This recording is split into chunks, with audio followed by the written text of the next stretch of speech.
Today, we will be talking with Dr. Will Parker and Dr. Stephen Weber to consider COVID-19 from the perspective of the University of Chicago Medical Center. Before I introduce our presenters and moderator, Dr. Dorian Miller, a few words about the format of our discussion. This is a webinar. That means you are not able to use your microphone and your camera is turned off. We are recording this event so that we may post it online for people to watch at a later date. You are able to communicate with the moderators and ask questions of our speakers through the question and answer box at the bottom of your screen. We encourage you to do so. Our panelists will be taking questions from the audience periodically through the discussion, and we also reserve the last 25 minutes or so for question and answers from the audience. We will likely not be able to answer all of your questions, but when we do, we may read your name. We also like to share the cities and states and even countries from which our audience is joining us. So if you want to indicate your locale, please feel free to do so. You'll find the button to open the question and answer box at the bottom of your Zoom window. Additionally, we are providing closed captioning of this webinar, and you can also find the CC button at the bottom of your screen. As some of you know, but others may not, the Graham School is one of the oldest schools of extension in the country. It is intended to serve, as I often say, as the front door of the University of Chicago. It is a welcoming and open door, a door that we swing open wide to a wide audience of curious learners and engaged global citizens.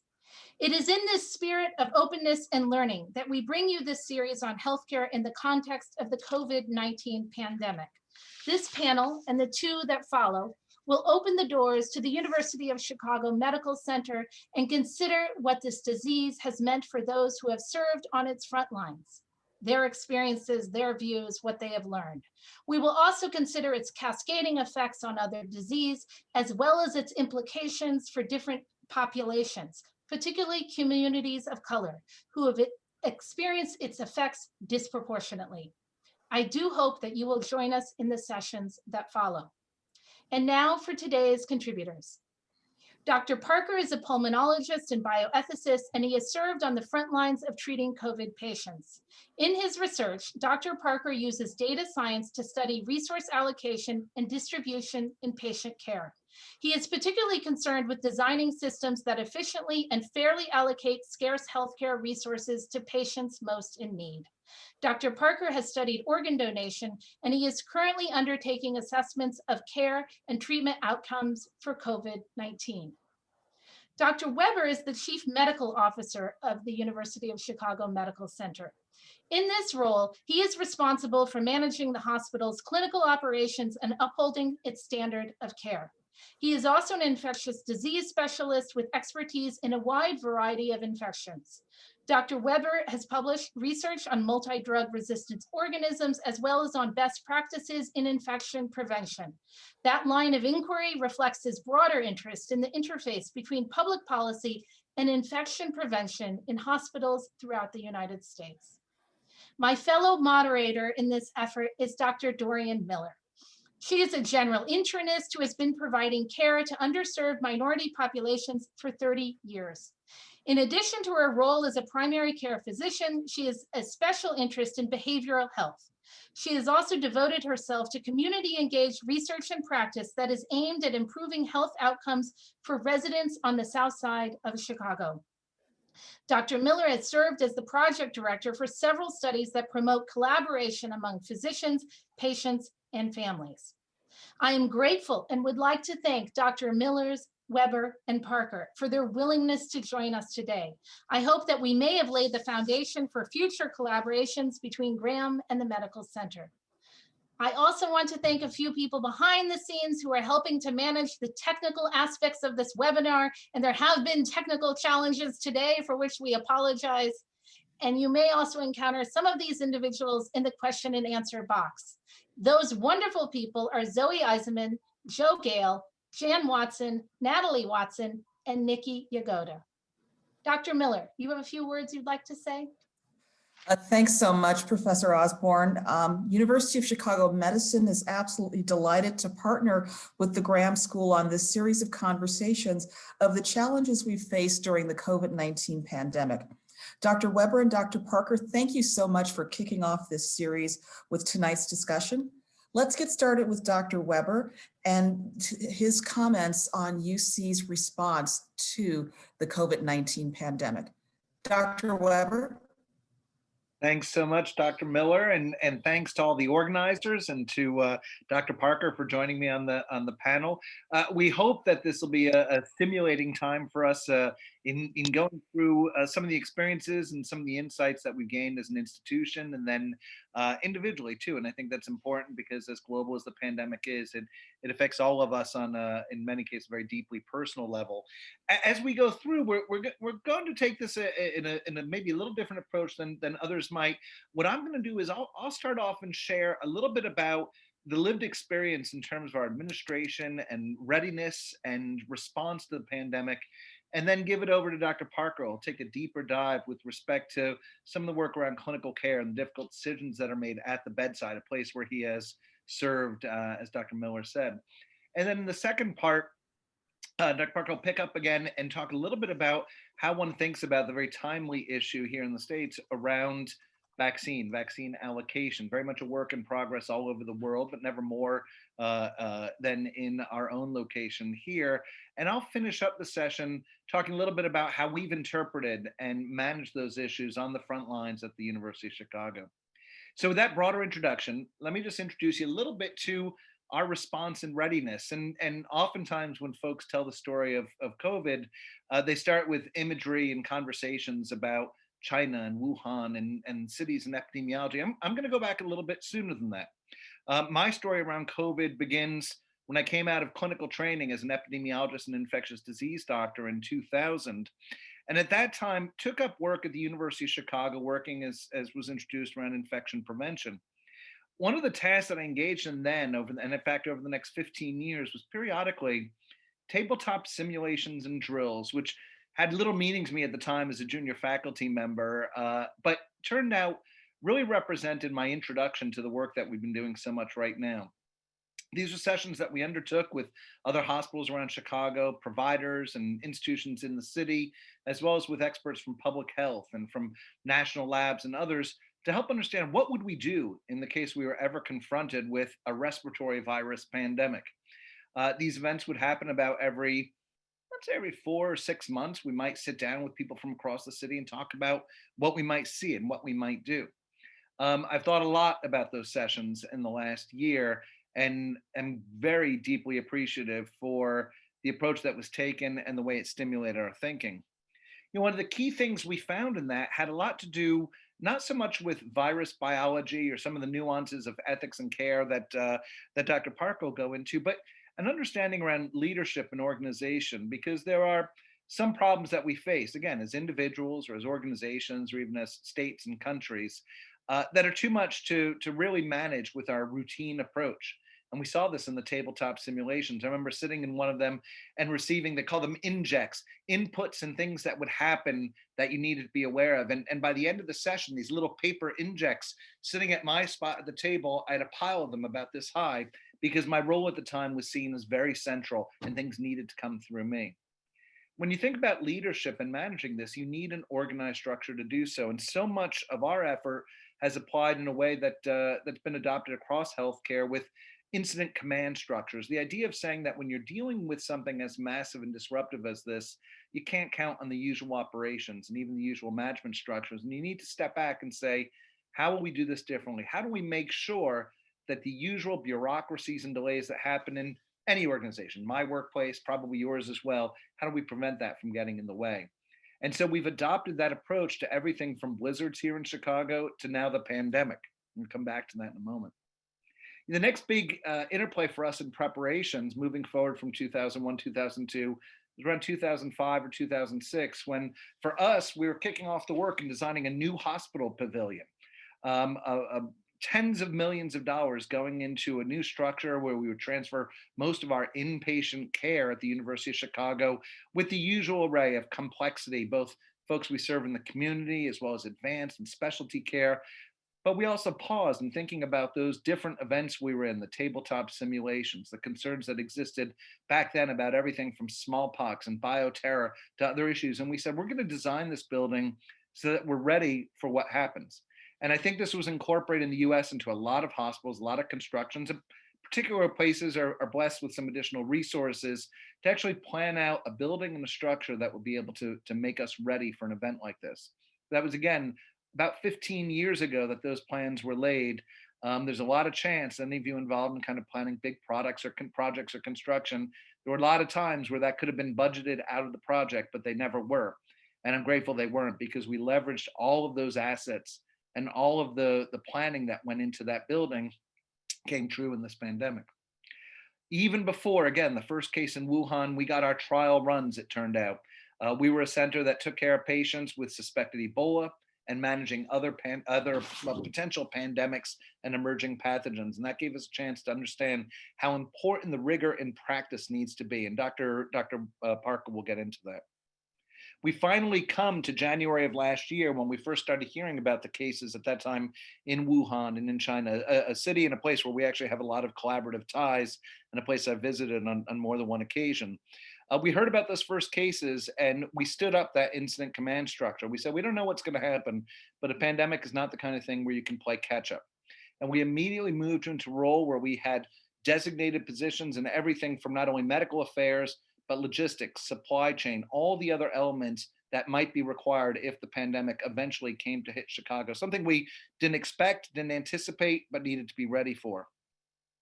From there, like wherever you're dialing in from, we experienced the same phenomenon of the pandemic getting closer and closer and ultimately catching up with us here in Chicago. And from there, we've been managing ever since as a COVID facility, just like every other healthcare facility in the country. And to that end, understanding that our clinical care is key, and I'll defer to Dr. Parker on that, but recognizing that a response around an event like a pandemic and a global pandemic isn't concentrated in just the experts, whether they're at the bedside in the ICU, like Dr. Parker, or like Dr. Miller, trying to manage folks in an ambulatory practice or primary care practice, but it's supported by supply chain. Are you able to get the materials to your providers so that they can give care safely? That's no easy task for sure. And like a lot of American big healthcare systems, we have our own story about the $1 million check that went to waste only to open up a box of masks that turned out didn't really work and weren't really suitable. But we were fortunate, and a lot of that is preparation, a lot of that is skill, but let's face it, a lot of it is good fortune as well. And we were able to move through the first couple of phases of the pandemic so far with fairly considerable success as measured by protecting our healthcare workers, serving our patients and delivering the best possible outcomes, but also constantly learning about what we're doing and revising and refreshing our policies and practices. A lesson we learned early on that I hope everyone in authority learns when they're dealing with something like this, which is to say, you can't be an expert on day one. And we need to be not only smart about what we do, but humble about what we don't know. We found ourselves often reminding people to say, this is a disease at the time that's 3 or 4 months old. There's more we're going to learn, but until we know better, we're going to take the most cautious path. And I recognize that for people both in and out of medicine, this kind of back and forth about, well, what's the right thing to do? What's the right kind of mask? What's the right medicine? It can be unsettling and cause folks pretty easily to lose confidence in the system. But going through, our organizational view was to say, we're going to approach this with humility and we're going to learn. And again, until we know for sure, we're going to keep playing it as safe as we can. The last piece I'll say before turning over to Dr. Miller is about equity, which is a theme you'll hear a lot about in this presentation. And hopefully people think a lot about whenever they're talking about managing the pandemic. We had a very special responsibility. For those of you who are away from Chicago or less familiar with our geography in our city, we have the privilege as an institution to be on the south side of Chicago, which is an incredibly diverse community, but one that's been historically underserved by organized medical care. And in fact, in many cases, there's a sense of earned mistrust about the healthcare system, despite the efforts of folks like Dr. Miller and Dr. Parker. But to that end, we realized that because this pandemic was disproportionately affecting those communities of color, folks who might be disenfranchised from care, that we need to adjust our care to try to do our best to particularly serve those individuals. And Dr. Parker will get into some of those themes, I think, in his remarks now, but I hope we get a chance to talk more about the questions. And I'll definitely come back to it when we talk about vaccines. So, Will, let me turn it over to Dr. Miller, and then I'll look forward to next sections here. Thanks so much, Dr. Weber. You know, being able to set the table for how we're addressing these issues as an institution, and knowing that we actually had an on-ramp of many years in terms of being able to face the challenge of something like COVID-19, I think is very important information for our participants this evening. Dr. Parker, why don't we shift over to you right now? If you could talk a little bit about something that I know is a part of your academic studies, as well as something that we may have had to implement or we're considering implementing during the height of the pandemic, and that is crisis standards of care. Dr. Parker? Sure. Thanks, Dr. Miller. I just want to thank Professor Olson and the entire Graham School for this opportunity. And before I get into remarks about crisis standards of care, I'll just say that the operational excellence of Dr. Weber and the entire U of C team was on display as a provider in our intensive care unit during the COVID pandemic. We really delivered amazing superior care, and that's borne out in some of the data I'll show you in a bit. But I'm going to share my screen. Let's hope this works and everybody has a nice, nope, probably the wrong thing, huh? Can you guys see my slides, or? Yes, thumbs up, I got a thumbs up. All right, so with that, we're gonna get to vaccines later in the evening, but what I'm gonna start with is background on the ethics of scarce resource allocation. So there are common ethical principles to both the allocation of any scarce resource. The first thing we're going to talk about are ICU beds and ventilators. But the central problem here is you have a large group of patients who need urgent life-saving medical treatment, like a vaccine or ICU bed or a ventilator, and there just simply isn't enough to go around. It's a situation of absolute scarcity, which is a tragedy, as always. And the central question is, in this type of situation, how do you decide who's going to get treatment and who's not? What's the ethical approach forward? This is a table from an article written in New England Journal by Zeke Emanuel that outlines sort of four main principal categories that people have various attachments to. The first one is this idea of maximizing benefits. It's saving the most lives, saving the most life years.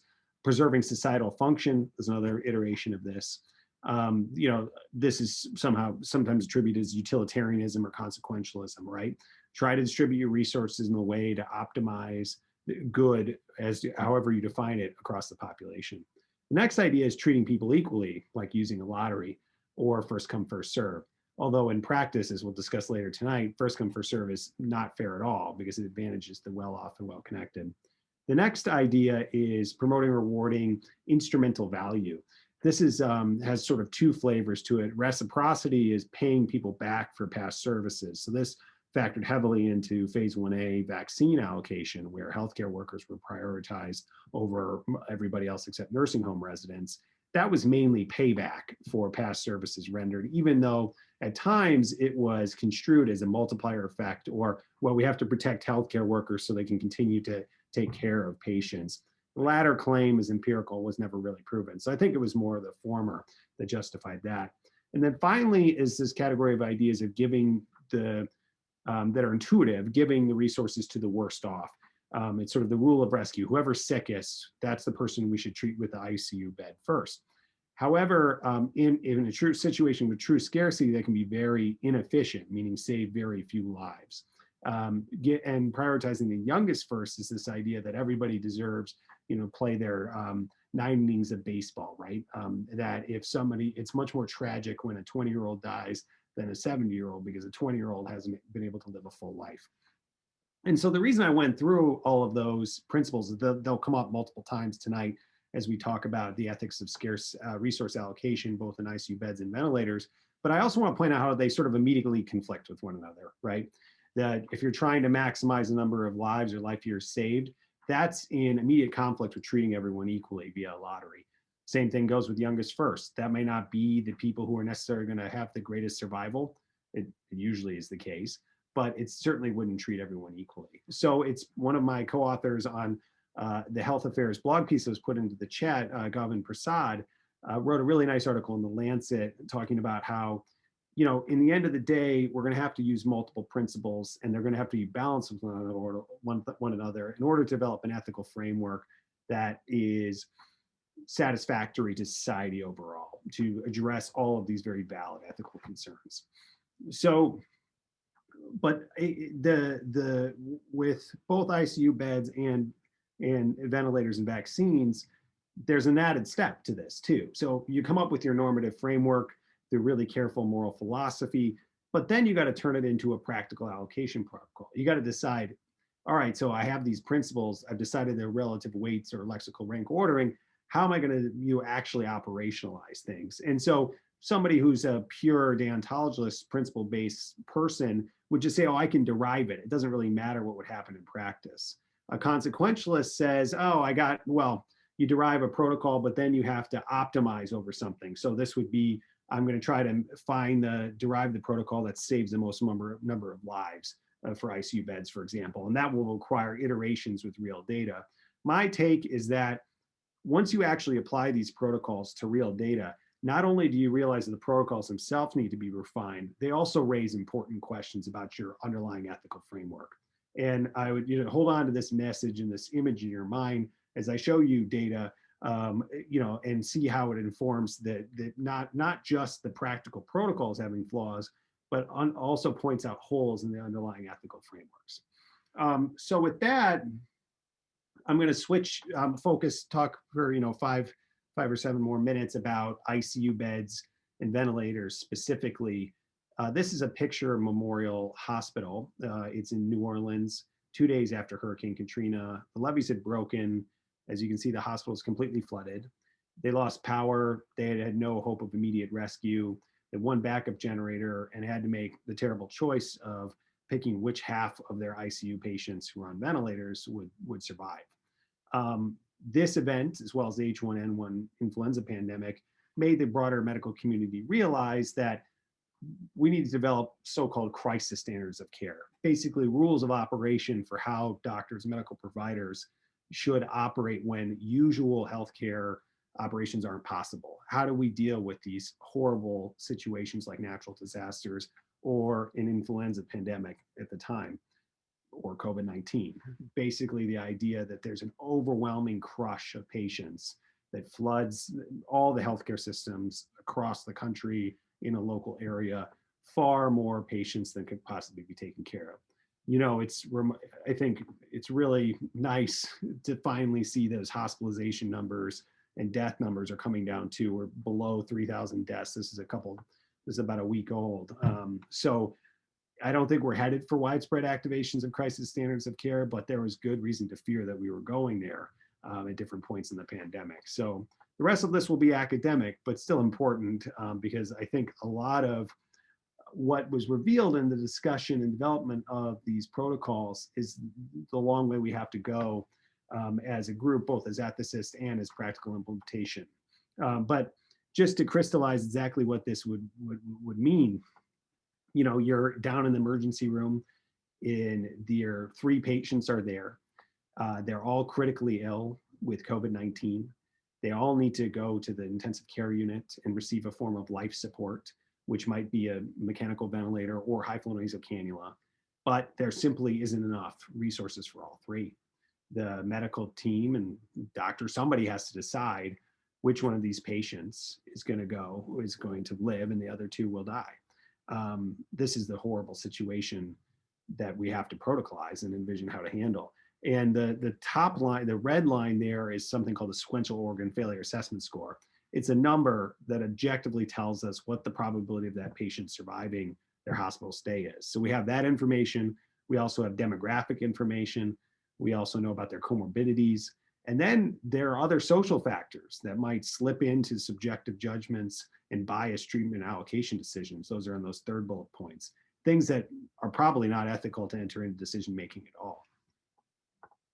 So what's out there? How have people protocolized and addressed this problem and prepared? This is a paper that was published over the summer, a collaboration entirely based on people who have been trained at the McLean Center for Clinical Medical Ethics in one way or the other, or work at the University of Chicago. So it was fun, where we just read every single protocol in the entire country. At the time, there was only 26, so only roughly half the states even had a plan for what to do in a crisis. And the protocols varied widely. Gina Piscicello, who's a former internal medicine resident and palliative care fellow trainee here now at Rush, first time she made this map, she made every state basically its own color, because she was like, these are all fundamentally different. And I said, well, we got to make some of the states the same color. But the point is that each state had its own little unique variation based on 3 kind of sentinel protocols: New York, Maryland's, and Pennsylvania's. And I'll show you just one example of what Pennsylvania's would have been. It's a number, it's a score that in this case ranges from 1 to 8. You want to have a low number, it's like golf, lower is better, higher priority for admission to the ICU. And your first number comes up from that SOFA score, your probability of dying, and it's that save the most lives principles. But then you might get between 2 and 4 more points based on whether or not you have any chronic illnesses. And so that idea there is that these are patients with short life expectancies regardless of COVID. And it's also a good thing to save the most life years, prioritizing people with longer life expectancies. And then after that, they use age explicitly as a tiebreaker. So this is the Pennsylvania protocol. There's one for Maryland, there's one for New York. But I think as you'll notice right away, a lot of these decisions are kind of arbitrary. Why is a SOFA score of 10 to 12 worth 3 points compared to a SOFA score of 6 to 9? As being a sort of new, quantitative guy, that's what originally attracted my attention to this area. And once you actually apply these scores to real patients, their problematic examples pop up left and right. So here we have a 40-year-old patient with an 84% chance of surviving COVID-19, but because of, let's say, structural inequities in healthcare and systemic racism, has developed end-stage renal disease because of delayed access to care for their hypertension. Their score is 4, meaning end-stage renal disease is requiring dialysis. I'm sorry to be, for the technical nomenclature there. So that patient score would be 4, comparing to an 80-year-old with a much lower probability of surviving COVID-19 acutely would get a score of 3. The 80-year-old in this scenario would be prioritized over the 40-year-old under the Pennsylvania plan. I don't think the people who constructed the system would be happy with this result necessarily. So what did we do as we're researchers to try to figure this out? We just built a simulation model, and this is work from the group here at University of Chicago, as well as Northwestern. Now the lead author, Siva Bhavani, is at Emory University, so multi-institutional. And basically what we did is take all the patients who are admitted to COVID-19 to University of Chicago or Northwestern, apply these allocation protocols, and see basically, are they selecting patients who are likely to survive or not? What would actually happen if there were, say, only enough ICU beds or ventilators for 50% of them? When we applied the priority scores, one thing that jumped out right away is almost a ton of people got a 1. We're in this sort of top priority tier right away. Which, if you're designing a system, rank order people and everybody gets score 1, that's sort of problematic, right? You're not really distinguishing between people based on the severity of illness. And it turned out that the state protocols would save more lives than just, for example, starting with the sickest people and going up, or running a random lottery. But that came at a cost. Because all the state protocols, particularly the Pennsylvania and New York protocols, relied heavily on this age tiebreaker, it would have a strong age discriminatory effect where older patients have a much lower probability of admission to the ICU. In Maryland, for example, nobody over the age of 70 would go into the ICU under 50% shortage in our simulation.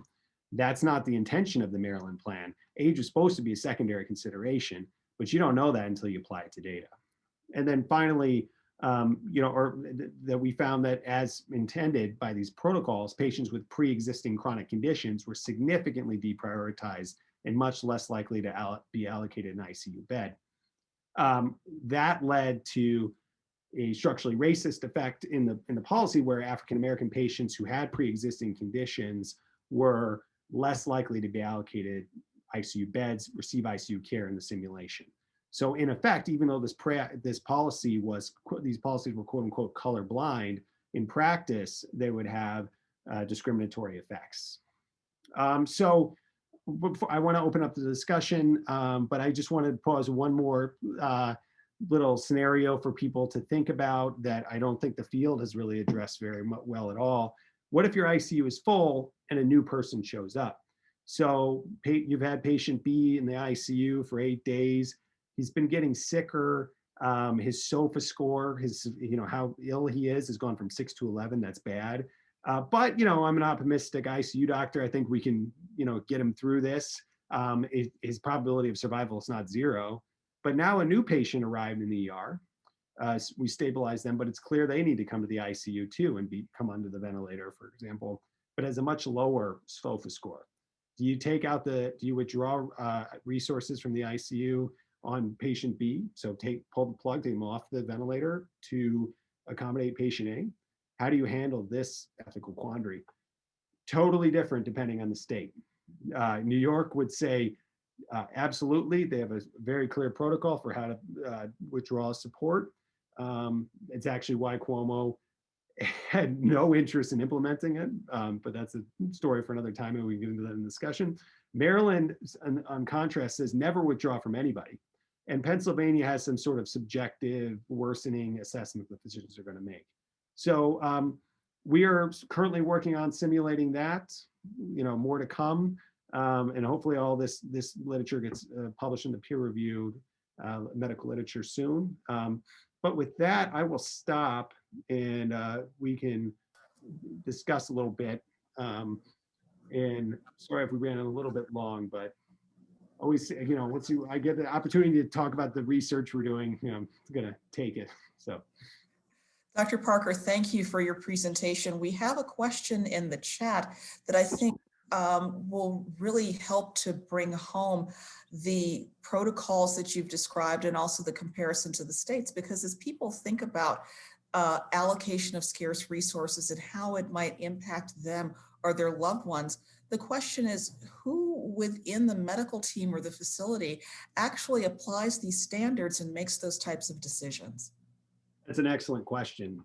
So while the protocols themselves are still very debatable, and you can tell based on the variation between the states that they're not at all settled, this more overarching framework about how the hospital would operate is more agreed upon. So there would be an objective scarce resource allocation team set back aside from the bedside who would be making the allocation decisions. And at the University of Chicago, we actually set those all up and had all the people ready to go. Thank God we never had to actually implement the protocols. But so that part is there. The other thing that's very clear in the Institute of Medicine's report is that once you activate crisis standards of care, you have to make the protocols themselves very transparent to the public. So everybody knows what the rules are, what's happening, and hopefully coordinated within a region. However, in LA got really close at the beginning of January, and the variation within LA County of these crisis standards of care, hospital was dramatic. There's a good Wall Street Journal article by Melanie Evans that I think was linked on the webpage that people should look at about that. Very good, thank you. Another thing that I was struck by in your comments early on in terms of the models and the two scenarios that you talked about, the 40-year-old who ended up having a higher score because of the patient's end-stage kidney disease versus the 80-year-old who had just at baseline a much shorter life expectancy but ended up having a lower score.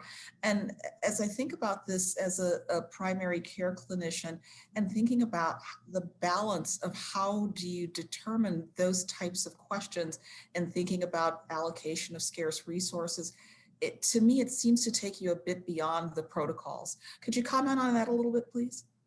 Yeah, no, I think that's there's people who have argued that these protocols are a bad idea. And basically, like in practice, this is all going to break down, and we should just rely on the judgment of physicians at the bedside. Which but I think the concern that I have about that is that everyone's subjective biases in that situation then just get dialed up to 11, and all of those extraneous social factors from my slide would start playing really heavy roles. So I do worry about the problems with the unintended consequences, or the lack of control, and how biases can dominate it if we don't have an objective protocol. So I don't know if that directly answered your question or not. It did, actually, because I think that when I'm putting myself in the shoes of maybe a caregiver, loved ones of a patient who are thinking about who is actually involved in making these types of decisions, and shouldn't it be the person who is physically closest to the patient, the person that's providing that direct care, as opposed to an outside panel. So it's a little bit of an extension of the question that was asked just a moment ago, just in terms of how do we think about operationalizing it. So thank you. Yeah, no, but that last point's good. One thing we decided at University of Chicago, because of feedback from our community advisory council, was that we were not going to use pre-existing conditions at all, unless they were incredibly severe, life-limiting conditions as determined by a specialist. So the idea there is somebody with really advanced metastatic cancer who sort of has a life expectancy of weeks, has been, fighting and failing to cancer for a long time, and the disease is progressing despite the treatments failing. That type of situation would be considered, but only in sort of consultation with appropriate specialists, to put really strict guardrails on deprioritizing people based on chronic conditions. That was totally clear, that, and it was a very important experience during our protocol development, was discussing directly with the community and getting their strong feedback. I'm glad that you raised that issue, because I think it goes back to the point that you were making a little while ago about transparency. And it's not just transparency internally, but that you had the opportunity to actually present this information to our Community Advisory Council, which is made up of people who live in Southside communities, and people who represent key constituents such as ministers, teachers, other physicians, public health directors, people who are running community-based organizations. And so that's very important information. We have another question that I think you may have addressed a bit, but I'll pose it anyway. Did you need to apply prioritization at the University of Chicago during the current pandemic? If so, what are the survival rates of those who were prioritized? No, fortunately, this was all, everything I showed tonight was simulation. Just, yeah, that was not actually what happened. We weren't rationing anything. We didn't even get close. So that's good. I mean, it was a huge strain on the hospital, don't get me wrong, but it does get into the issue of, you talk about this crisis situation where there's an overwhelming pandemic surge where you clearly have far too many patients that you can take care of. But then you get into this stickier gray area, which the IOM Institute of Medicine, now National Academy of Medicine, calls contingency care, where there's a big stress on the hospital. Elective procedures, or I'm sorry, the surgeons would say time-sensitive, medically necessary procedures are being delayed and deferred, so the hospital can focus more on critical care for COVID patients. The ethics of that get a lot stickier. So yeah, no, fortunately never even got close. And we didn't even finish our protocol. We got feedback from the community, but that there was like a lot of places, even though we had the whole infrastructure set up, I still don't really know what we would have done if we had to actually ration. Thank you. We have another question in the box around the ethical frameworks around personal medical assessments and allocation of care. And I think I'd actually like to hold that question until you complete giving your presentation on vaccines, Dr. Parker, and the ethics of vaccines, because I think that the two of these things can be tied together. So why don't you move into your second presentation, and then I'll take that question from the chat. Okay, I just wanted, Stephen, do you have any thoughts or comments before I get into vaccine? No, You're by very all means, involved with our stuff. dig in, Dr. Parker. But yeah, the one thing I was going to add, because you did, just for the group, so folks understand, you're right, we didn't deploy, but when you said that this was done, this was simulated. This work was undertaken with the expectation that we were going to get to that point. The challenge is, as you and Dr. Miller and others, I'm sure on the call know, when you're on this part of the pandemic and the case count is going like that, you don't know where it's cresting. So this was by no means, for all the rigor that Dr. Parker talks about and the thinking that goes into it, this was not some, I'll say it was not some esoteric academic exercise. I mean, the work that was invested here and the expertise that you and your colleagues convened to think about it was with the very grim reality of having to deploy it. And we still want to be mindful that neither is this pandemic over, nor is this the last challenge we're going to face. So it is, the work is every bit as serious as you describe, and simulation doesn't do justice to the knot we all had in our stomach and the concern we had in our heart and souls as this was going forward. But only with that comment, Will, and then I'll turn it back to you. Yeah, no, I would say that, being on service and seeing the cases go up and up and up was pretty terrifying, and just having no idea when things would crest and peak. And I think Jeff asked, did any other hospitals in Chicago reach crisis state? In not true crisis, but some community hospitals got strained to the point where they couldn't handle it, and they were having tough times transferring patients. We try to do our part, but that's a very discoordinated transfer system across the city, something that I've also been advocating for, the creation of sort of respiratory centers, just equivalent to trauma centers, where institutions like U of C that have the respiratory therapists, the excellent nurses, the 24/7 house staff, the ability to put patients in the prone position that dramatically improves survival, be sort of designated, just like trauma centers, as the place where people who develop severe acute respiratory failure be transferred. And so with that, I think I'll pop over to vaccines. Thanks so much. While you're bringing that up, Will, I'm just going to make one other comment about that upward trend that was described a moment ago. For those of you who are not from the Chicago area, we actually, our public health leaders opened up a field hospital at McCormick Place, which is our big convention hall that sits over on the lakefront, in preparation for people who were receiving what's considered to be step down care in that particular facility. And so things were actually, we thought they would be quite dire for a while. So thank you. Dr. Parker, why don't you go ahead with the vaccine allocation ethics presentation, please?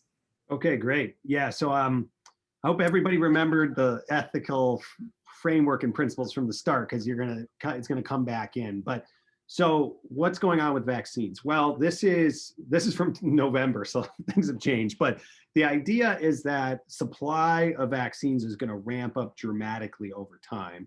Now it's interesting that we're sort of maybe settling into a steady state. That's not really on this graph, right? A couple million a day might be sort of the 1 to 2 million a day might be the maximum amount of supply that can be produced. But we're still, I think, in this light blue area, right, where there's just not nearly enough vaccine supply to meet demand within our current phase of allocation. And so how do you decide who gets prioritized in that group?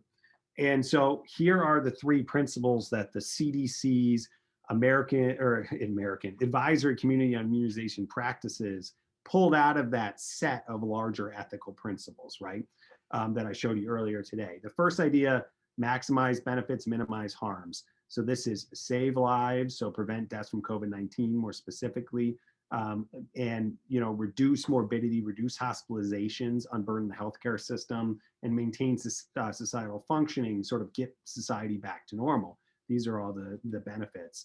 The next principle they identify is promoting justice, which is this idea that we want to distribute the vaccine in such a way to protect and advance equal opportunity for maximum health and well-being. That doesn't necessarily mean everyone gets the same shot at the vaccine.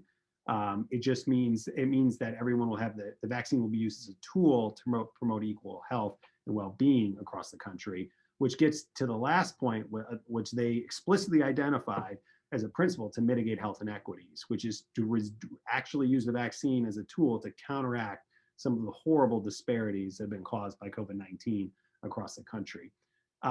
One thing I noticed that there was they did say promote transparency as a meta principle. You know, you got to be really clear about this framework in your protocol, but they didn't tell you they didn't say like which principle was the most important or what the weight of the various principles should be. But this was their ethical framework. From this, they derived the phases. So ethics, principles, phases. First phase was phase 1A. This was healthcare personnel. I said current phase. Sorry, the slide's a little bit. Current. It's not the current phase for most localities. It's now we've moved into 1B. But it was healthcare personnel and long-term care facility residents. So people in nursing homes and other long-term care facilities. There's about 21 million healthcare personnel that's listed there. Now, one point of controversy that you may have heard about is that not all 21 million of those people were so-called like front-facing, frontline healthcare providers that you would think about, people who were in direct patient contact. A lot of people who indirectly support hospital operations were lumped into that 21 million. And I honestly think they sort of define healthcare personnel broadly like that because we were supposed to have 20 million vaccines done by the end of December. So the idea was we just had to knock out all the healthcare workers and be doing patients January 1st. Clearly did not turn out that way. And then the reason that healthcare and that nursing home residents were in 1A is because by far and away, nursing homes and long-term care facility residents are the highest risk of death of COVID-19 because of the congregate setting, their advanced age, and comorbidities. So that one is a total slam dunk. So 1A did not go so well, as I'm sure most of you know.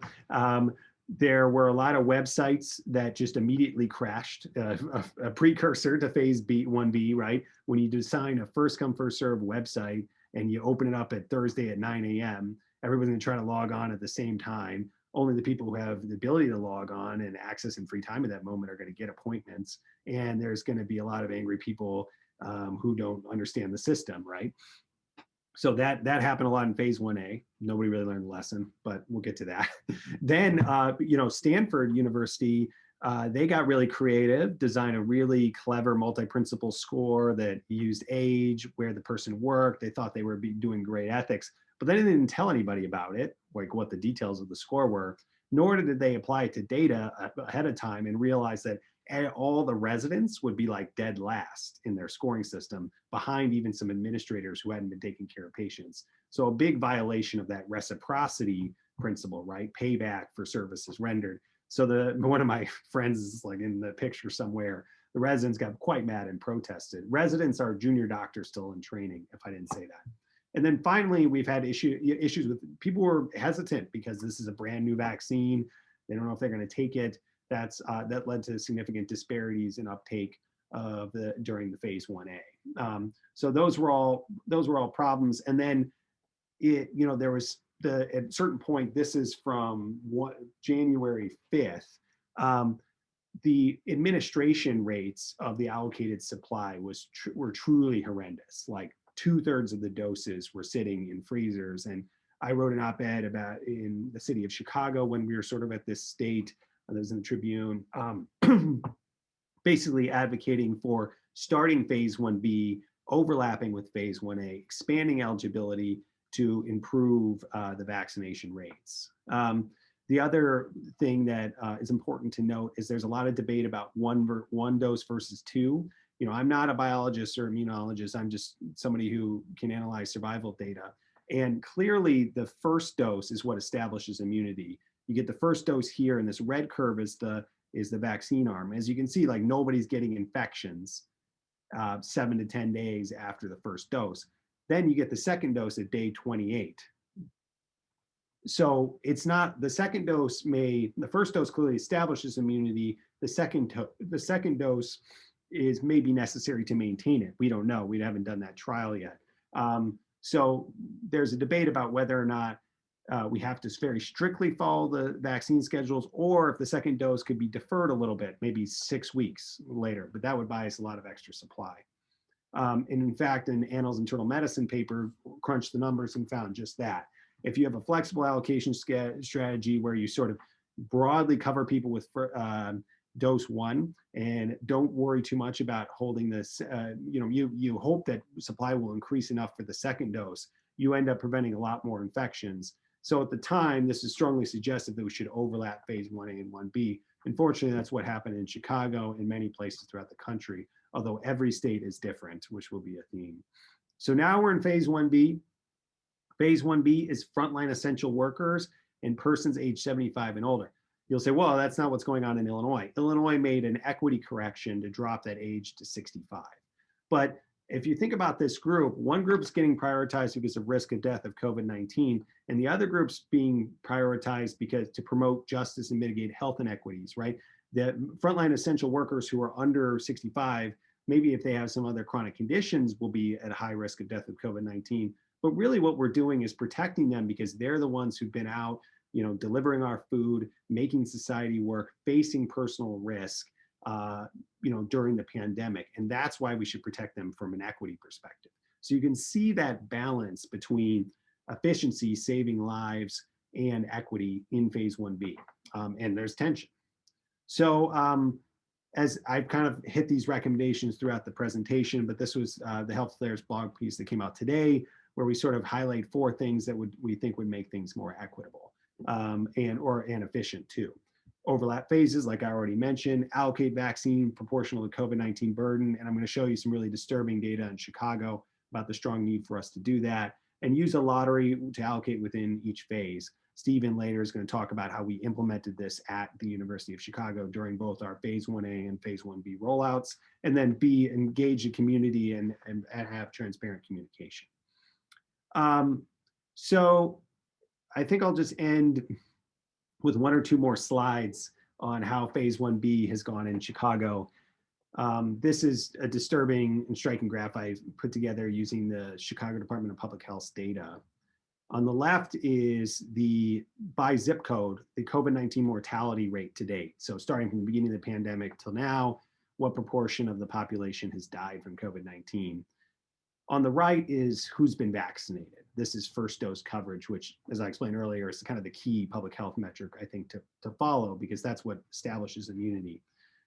These 2 graphs are inversely correlated. Basically, the hardest hit areas of the city have gotten the least vaccine to date.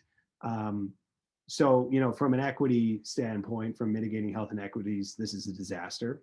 From saving lives and reducing hospitalizations and getting society back on track, this is a disaster. It's basically doesn't mean anything from an ethical perspective, except maybe this kind of misconstrued idea that, oh, well, we got to get needles into arms as fast as possible, right? It's very easy to use the existing healthcare structure on the north side to dump a bunch of vaccine into people and get your state numbers up. But a vaccination on the south side is worth a lot more than a vaccination on the north side because of the disparate impact of COVID-19. So, with that, I think I'll wrap up. This is just showing the correlation in another way. Where there's a negative correlation, there should be a positive correlation. And this graph, I think, is disturbing, and that it's not just phase 1A where the healthcare workers live, right? In phase 1B, the disparity is getting worse, not better. Everyone is like, the first map looks bad that I put up because it's just where the healthcare workers live. There's a WB's article yesterday that showed actually that's not true. So first of all, that was wrong.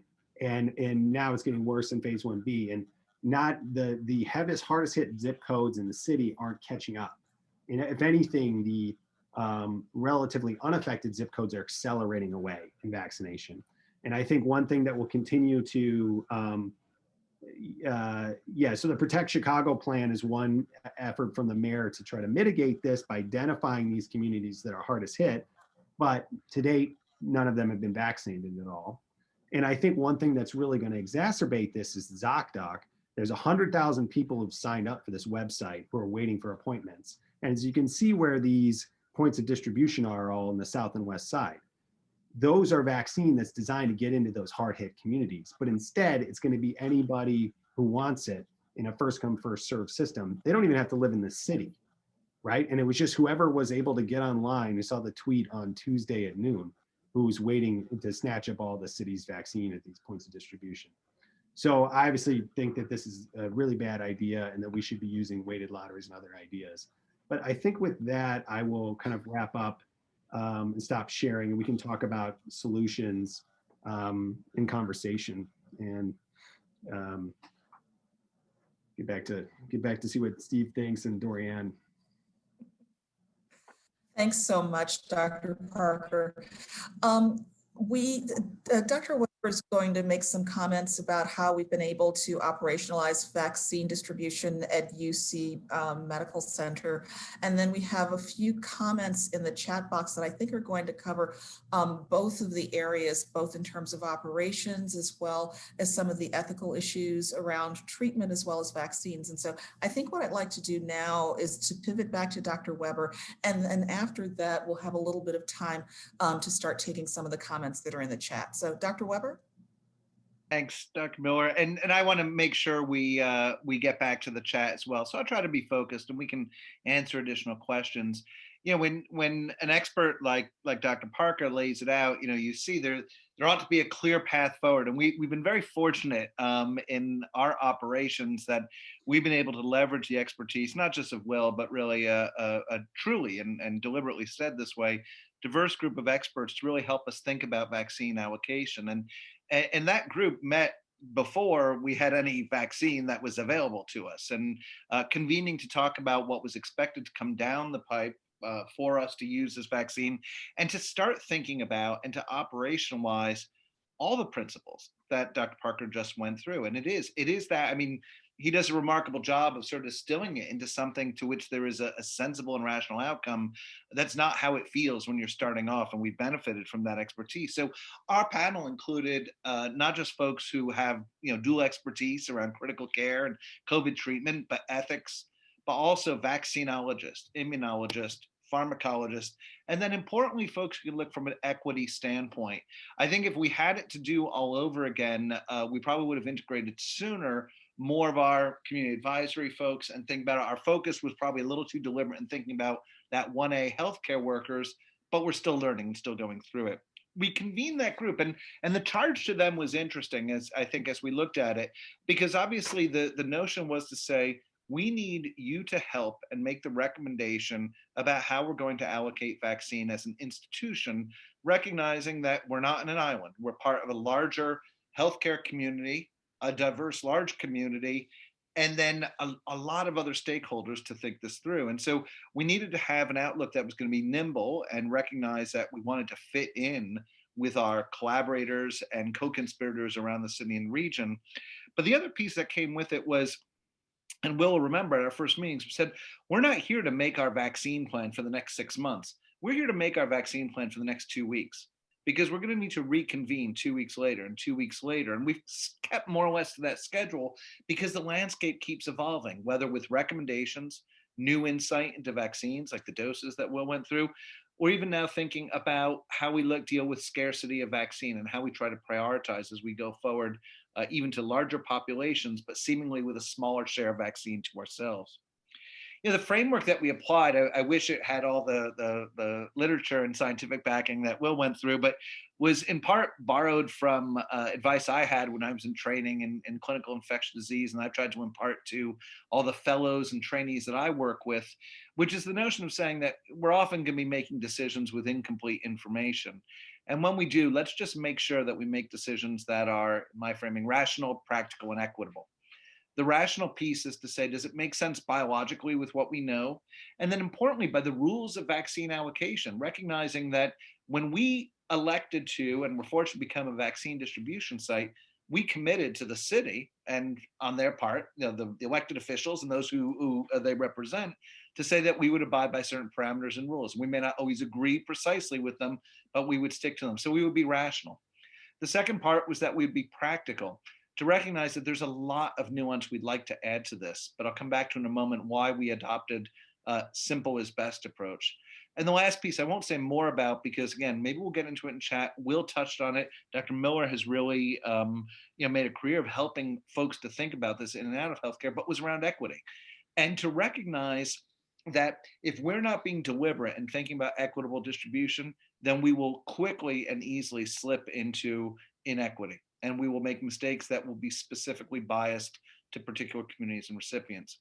So the last thought about this, and this was it's bad if your lasting legacy around a big program is to have just an admonition to the group to say, keep it simple. And Will recalled me at our first few meetings saying, we've got to keep this simple. And that was predicated on two ideas with vaccine allocation.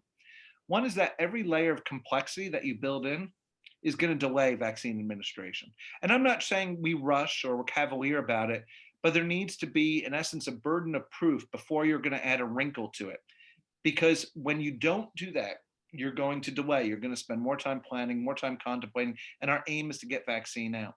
A more menacing and potentially hidden concern is one that Will touched on, gave a great example for, is any added complexity you build in is apt to incur new unintended bias and inequity. So Will gave the example about a digital online platform in order to get people enrolled in the vaccine. So who'd be against that?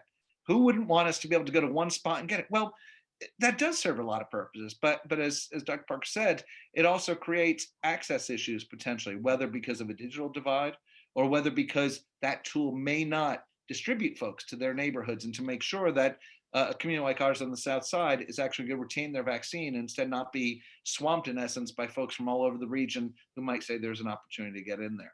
So we had to keep it simple.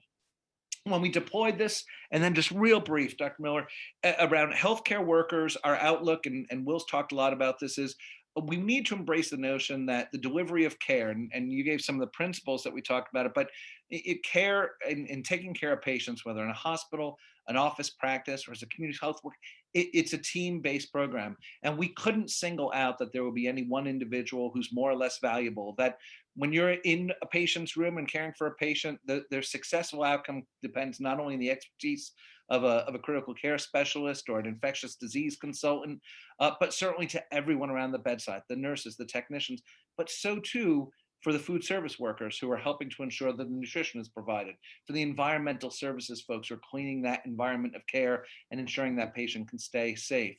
And so we tried to do that through not only this principle about how we deliver care, but with a recognition that in our health system and in many health systems, it's those folks who are away from wearing the stethoscopes or perhaps being in the operating room who are actually more diverse and representative of our community. So one of our great benefits was by extending that and to be very deliberate early on to make sure we touch the breadth of our caregivers in the health system. We in essence wanted to not only meet their needs, but hopefully create ambassadors who would be out in the community, going back to their neighborhoods, to their multi-generational households, and speaking up in favor of the vaccine, helping to undo some of the earned mistrust that's around vaccines. And then I'll just close with that in the community. And that, I think that is a watchword and something that's been humbling, but hopefully not humiliating for people in the health system. That, it's interesting because there's a lot of talk about inequity around COVID. And one of the things that I was reminded of early in the pandemic, people said, well, COVID is remarkable because it shows off all the inequity in healthcare and the increased risks and disparities in access. And I kept thinking to myself, yeah, it's just like every other disease in that way. And so to that end, how do we leverage this experience as we go forward? We're not going to be able to go into a community where there's generations of mistrust around vaccines or healthcare, not just starting with episodes like Tuskegee, which we can talk about, but going back, again, multiple generations. We can't undo that with a clever public service announcement, but we're going to try as hard as we can to allocate our vaccine in a way that favors and reaches out to those communities. So to the final output of all this, we look to say we are going to, as we turned out to our patients and to our community, we said we're going to deliberately wait our initial allocation of vaccine, wait WEIGHT, to say we want to get the communities that are close to our institution. For us, that meant a deliberate attempt to reach out to communities of color and folks who were historically underserved despite their proximity to an institution that wasn't always sufficiently mindful of their needs and care. And so in doing so, we weighted lotteries, and we'll use that phrase, and we really adopted, say, we're going to do weighted lotteries that are really going to look to say that the best chance to get a vaccine as we first started getting our doses was going to be if you were somebody from one of the Southside communities around our center. And then as we expanded out, we gradually shifted the weighting in the lotteries and the expectations that we can extend invitations to the larger crowd of patients that we have previously served. John, one last word on output, Dr. Miller. You know, we're proud. You know, and I tell people there's probably a word in German that describes it, but we're simultaneously proud and horrified that as we've moved forward in vaccine, we've been able to serve a big proportion of vaccines in the city of Chicago. As of this week, I think, well, it's around 12% of all the vaccines have gone out in the city of Chicago have been given out in our, you know, relatively modest little vaccine center.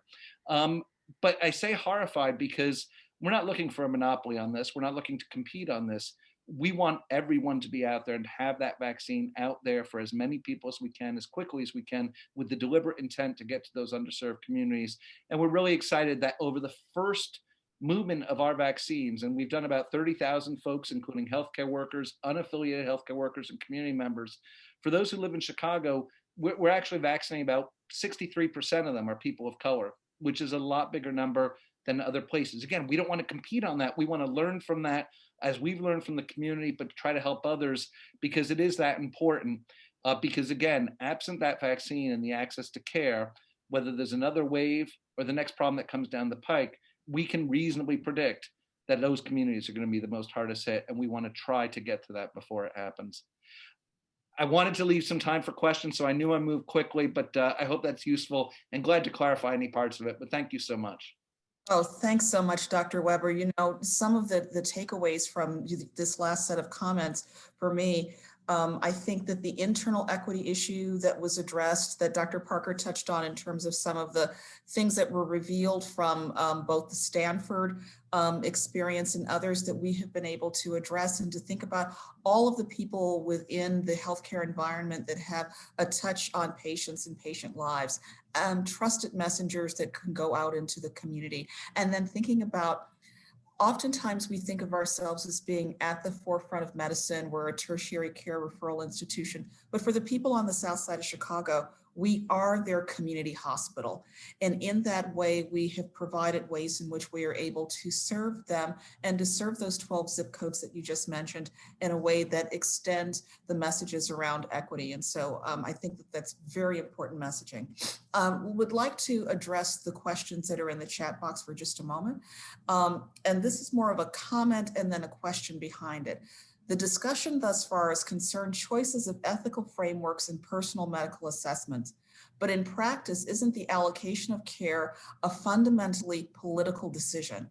And so, under what political systems do we see the most successful allocation of medical resources? And so, Dr. Parker, I'm going to turn to you about that first, and then after that, Dr. Weber. Yeah, it's like above my pay grade. But I think the political question is very appropriate. So Florida and other places early activated phase 1B in a very inequitable way that seemed to be, from a cynical perspective, prioritizing likely voters for that, you know, the governor of that state would like to keep in their camp, right?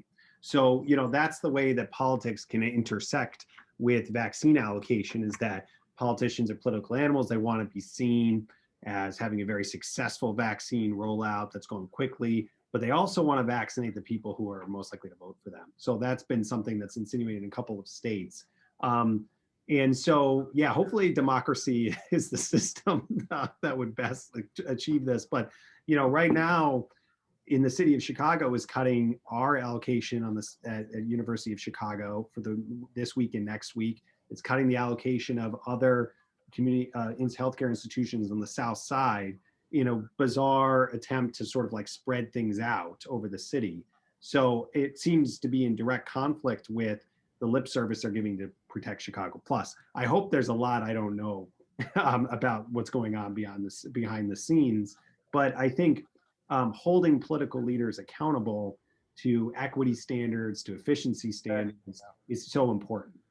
You know, and from my vantage point, there's no better lesson about the adage that all politics are local, and it would be hard for me to superimpose some overarching political theory as maximizing delivery or not, because at the end of the day, there is that local phenomena. The decisions that are made even today, from the time I left work to the time I got home, there was more feedback from the governor and others about changes to allocation. For me, one of the challenges I felt personally with this is that a lot of this was settled. Remember when we started almost an hour ago about the tabletop simulations and drills? This was all worked out. I mean, these plans were set, and things were upended by both the reality on the ground, but also pressures that are out there. And I think one thing that's interesting, and Will came back to it, and it's one that we need to exercise, right? Which is when we interact on whether our colleagues are formally in public health or those who are working in health and our advocates. I'll tell you one thing I hear when I interact with our colleagues in politics, particularly the officials, but also their staff, is we'll say, "But this is how you really need to do it." And what you'll hear back is, and authentically, okay, let's just remove cynicism for just a moment and say, it's easy for you to say that, Doctors Parker and Weber, you're not held accountable. If this works well, that's great, you'll take it. But if it doesn't work well, it's not. I am held accountable every 2 years, 4 years, 6 years. And so, I'm going to make that decision. And I think the reciprocal to that is to say, okay, let's hold folks to that. And everything is easy to turn into a get out and vote thing, but being politically active is a really important means by which to give feedback about not just the pandemic, but routine healthcare. And there's a reason that it's an important issue in shaping elections. I think that's a very important point, and one of the issues that's come up, and this was even prior to COVID, that our current mayor introduced a chief equity officer, and in the Department of Public Health, a chief health equity officer, because we still have all of these things that are just below the surface, and COVID-19 has just really exacerbated and laid bare the kinds of health disparities that we see in the patients that we care for in our primary service area. I'm going to come to another question, and this is more of a general big tent question. Are there any considerations about making the protocols transparent in terms of the potential impact on patient and public behavior, either in terms of reinforcing good behavior or encouraging risky behaviors? How, if at all, does that impact the creation of communications around the protocols? Did other hospitals in Chicago reach a point where they had to allocate resources? And if so, why didn't they reach out to UC at that point? So, Dr. Parker, I think that's for you. Yeah, I think early in the pandemic, there were community hospitals that were overwhelmed, and the transfer network is poorly defined throughout the city. And I think it's a thing that the state needs to get more involved with and develop a protocolized system like they have in other countries, like with the NIH about NHS, where as care escalates, patients are sent to tertiary care centers that can better take care of them and deliver the highest quality care too. So it's not just necessarily an issue of a community hospital like Roseland getting completely overwhelmed and being unable to take even one more ICU patient, which happened, but also just like one patient with ARDS is problematic there. And so this is a big structural system change that would also probably be best paired with increasing Medicaid reimbursement rates to better incentivize taking care of some of these patients, because that's, there's been clear reporting on this throughout the pandemic in Los Angeles County about patient requests being denied, transfer requests being denied because the patient had Medicaid or no insurance. And that happens all the time in our healthcare system. So I think that's a direct symptom of the broken healthcare system and financially, and it's discouraging. And even when I echo Dr. Parker's comments, and even where some of that may sound ambitious in any political climate or otherwise, you start with transparency, which is a really important element. And too late from the first surge of the pandemic, but every day I push to my email inbox the bed capacity for both ICU and floor beds for all Chicago hospitals. That is short of the more ultimately intelligent design that Dr. Parker talks about, but it's removed a lot of it's very interesting when we go back and we looked at even in I don't know how patchwork at best, slipshod at worst system that Dr. Parker describes, to go back and unpack and look at.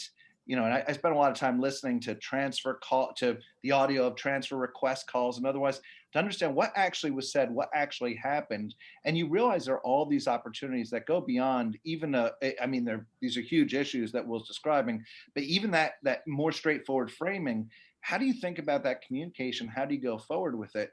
You know, our approach was we entrusted, maybe it was too weighty a task for folks who are, you know, clearly, I mean, expert, but asking a lot of them. But, you know, we turned to our medical, the physician leaders in our floor non-ICU and then ICU and said, you be the arbiters. If you say someone comes, they'll come. If you say they're not going to come, they're not going to come. And yeah, this is not going to have anything to do with their pay or insurance.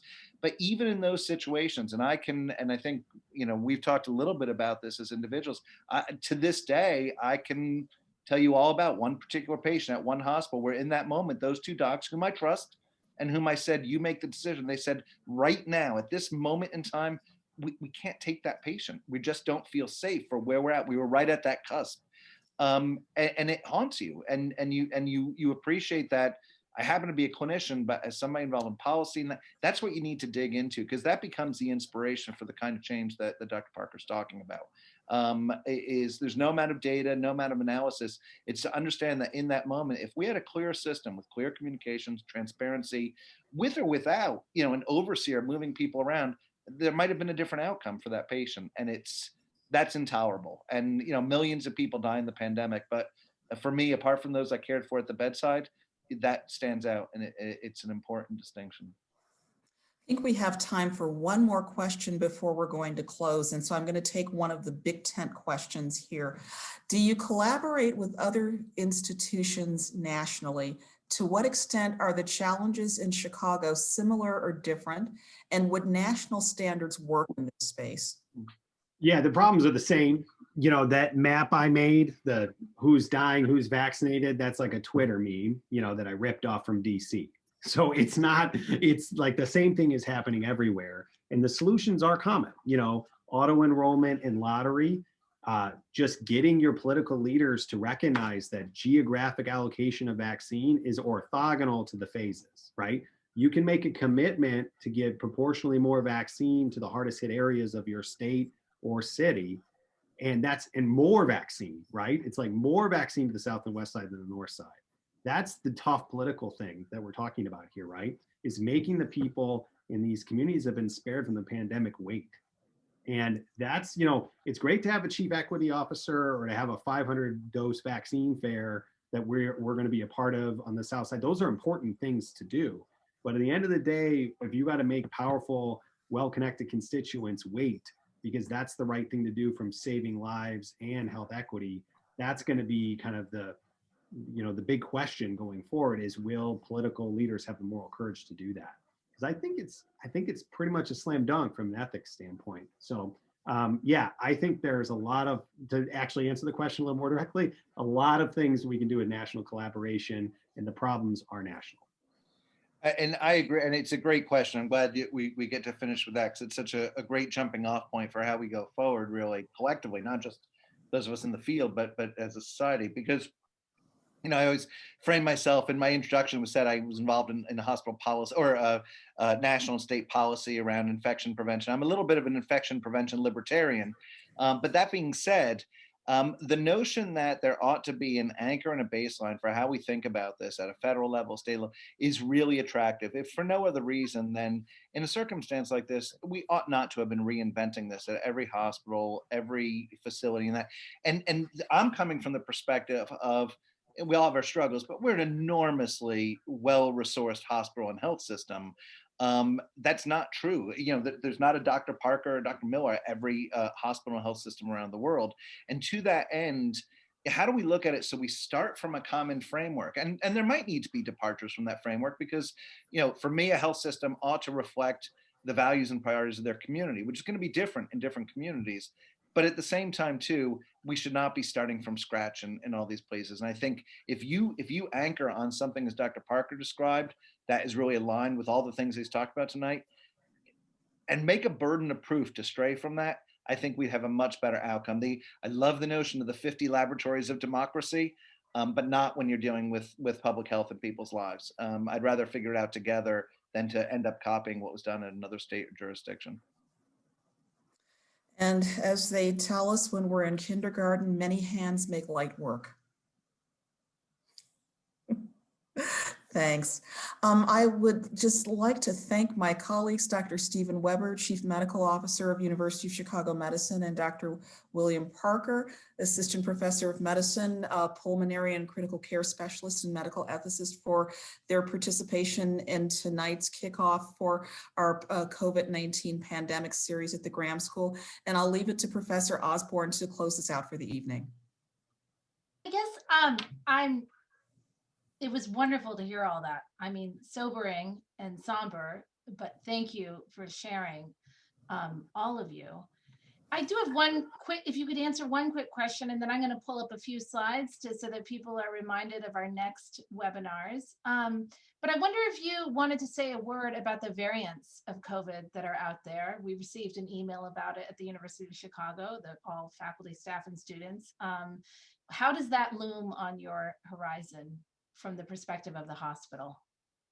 Well, not just from that. I mean, I'll jump in if I can first. I'm a bit heretical. I'm in the epidemiology community of my declination to go on TV or in forums like this and tell you that I can predict what's happening next with the pandemic. I liken to the image that a pandemic is a river and we're in a kayak. We can row and direct ourselves, but ultimately the current's going to take us. Now, this isn't some nihilistic or helpless view. We want to be informed. We want to understand, but we're still understanding these variants, whether the B117 variant from the UK, the Brazilian variant or the South African variant. And it's challenging not only for lay people to sort this out because of how we're besieged in the news, but the literature that comes out to the scientific community. You start up in the morning, you read one paper, maybe it's been peer reviewed, maybe it hasn't yet, that tells you one thing. And then by the afternoon, there's two more to refute it. I try to anchor on the things that we know, that right now there's insufficient evidence to say that with these new variants that the strategies that we've applied, the principles at least to infection prevention, that they don't work. We know that masking, we know that social distancing helps. We know that the vaccines are at least effective against these. And even if they're not as effective against the new variants as they were to the base virus, those are still powerful and effective vaccines. We will get much smarter about them over the next couple of weeks and a couple of months. I think advice that we saw from the CDC today about your mask should fit well is some, frankly, advice I would have given back in April as well. So right now, for me, these are cause for concern. We need to understand the epidemiology. If anything, maybe, sorry for the pun, but maybe inoculates us to remind us that this isn't done yet, and that all the good work that you've all done in your communities and elsewhere try to prevent spread will remain important as we understand this over the next bit of time. I hope that answers it. It's not as definitive as some like around these, but I'm also not ready to, huddle any more in my basement than I already am right now. Thank you. Yeah, I'm just Dr. Parker and Dr. Miller. Yeah, do you want to add anything quickly? No, I'm just a guy who reads a lot on this sort of stuff. This is definitely not my area of expertise. None of the vaccines work against the variants to prevent severe COVID and death, and that's all I care about. I'm an ICU doctor. Keep them out, keep people out of my ICU. So as long as the vaccines do that, I think we'll be pretty happy at the end of the day. Dr. Miller. Push vaccines. If it can't replicate, it can't mutate. Get your vaccines as quickly as possible. And can I just add to Dr. Miller, because that's great. The one piece I add is once you've had the opportunity to be vaccinated, you're a vaccine expert. And the most you can do to convince the people around you don't need to be an immunologist. I'm not. But the best advice you can give is someone, when people are asking down the road, should I be vaccinated, is to be able to say, I was vaccinated. Because that you're endorsing then your belief and safety around it. And it's so essential. So agree with what Dr. Miller said, but please become a champion as we go forward. And again, all I can say, do you believe in the vaccine? I got the vaccine and I don't want bad things to happen to me. So I hope that's helpful. On that note, I remind you, in the chat box, you will find a registration link to our next two webinars. And I will also note that Dr. Fauci is coming also. That is in the link. He will be interviewed by the Dean of the Harris School, and that is also a free event. And so I am thanking our presenters, thanking our audience. I apologize for our technical difficulties. We will be sending out a recording of this session for those who were not able to make it on the new link, and we hope to see you in 1 week. Thank you.